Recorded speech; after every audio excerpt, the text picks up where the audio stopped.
അന്നിട്ട് ഹാപ്പിയാണോ?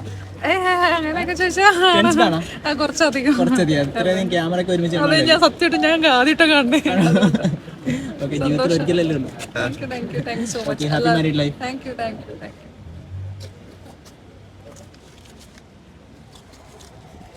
കുറെ ക്യാമറ ഒരുമിച്ച് കണ്ടിട്ട് എനിക്ക് പേടിയാണ്. അല്ല, അച്ഛൻ ഫിലിമുമായിട്ടൊക്കെ ബന്ധപ്പെട്ട ആളല്ലേ, അപ്പം ക്യാമറ ഒക്കെ ഒരു ആദ്യമായിട്ടാണ് ഇങ്ങനെ ഒരു എനിക്ക് ആദ്യമായിട്ടാണ്. യൂസ്ഡ് അല്ല ഞാൻ. ഇറങ്ങിയല്ലേ? അതൊന്ന് സ്റ്റെഫിനോട് ചോദിക്കാൻ പറ്റും. ഒന്ന് എല്ലാരും ഒന്ന് സൈഡ്